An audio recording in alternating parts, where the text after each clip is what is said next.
Hello and welcome or welcome back. Today we'll be exploring For the Life of Laetitia by Mulhodge, chapters 16 to 20. We'll be focusing on the characters, setting, themes, devices, quotes, and the summary.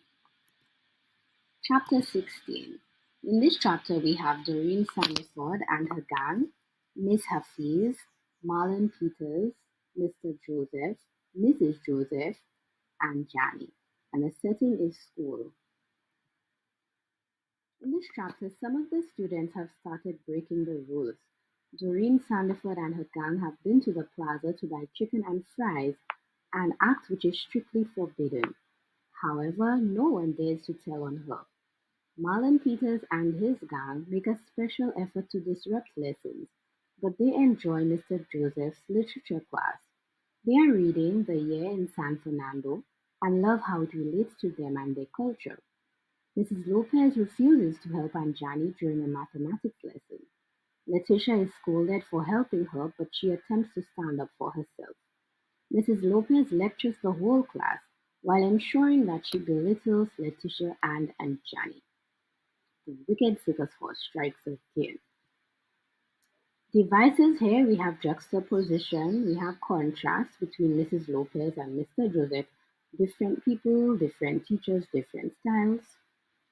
Themes we can see friendship. We also have discrimination, social prejudice, that's by our beloved circus horse again, power and authority, identity, which is demonstrated when Mr. Joseph encourages them to embrace their culture. And they really enjoy reading a novel which relates to them. Chapter 17.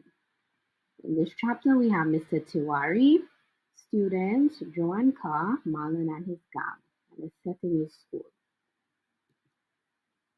In this chapter, Mr. Tiwari walks in just after Mrs. Lopez's class. There is noise as the class expresses their hatred for Mrs. Lopez. Mr. Tiwari slams his book on the desk to get their attention.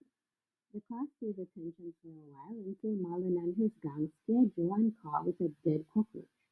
There is uproar again, and Mr. Tiwari only sends the black boys to the principal's office, even though there were two Indian boys involved.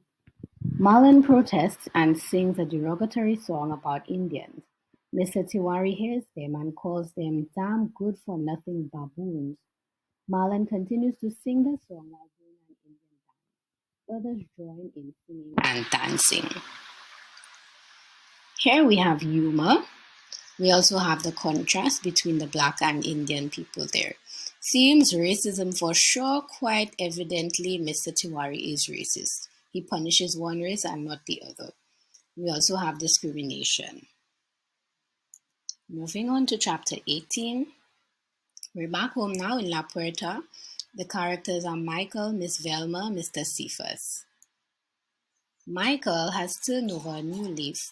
His behavior, cleanliness, and reading have improved. Mr. Cephas becomes very angry when he sees Michael washing dishes. He attempts to hit his wife. Later, he beats Michael for stalling while reading. The following afternoon, Miss Velma shows her some old pictures and expresses that she never had a chance to finish her secondary school education because her younger brother was prioritized. She ends the conversation by reminding Lacey to study hard. So here we can see love and family relationships, even though some of those aren't very positive initially. We also have gender roles. And quotes here. The first one is by Mr. Cephas. He was very angry and he's screaming, two female in the house and my son have to be washing wares. Boy, get your tail down from there. And if your mother put you to wash wares again, tell her to go to hell. And the next one is by Miss Velma. She says to Lacey, when you get big and you have your husband, you will know for yourself. Jump high or jump low. You have to please them. That's a woman's lot.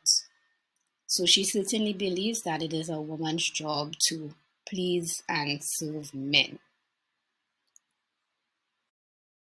Let's look at chapter 19. In this chapter, our characters are Anjani and the classmates. The setting is school. In this chapter, the students are all sympathetic towards Anjani as they can all tell that something is wrong. They share with her and try their best to help her. She tries her best to succeed despite her circumstances. Most days she is extremely tired. Mrs. Lopez constantly picks on her. Anjani wants to be able to provide for her mother someday. Lacey is worried when Anjani does not show up for 1 week. Mrs. Lopez remarks that there is one less dunce in the class, and this causes the class to throw their math instrument pans off their desks. She goes for the principal who never shows up. Here we can see the themes of unity. The class sticks together in solidarity for Anjani against the circus horse, poverty, dreams, and aspirations. Chapter 20. Our characters here are Miss Hafiz, the students. The setting again is school. Mr. Tiwari reports the class to Miss Hafiz. The students explain that they do not like him because he is too racial.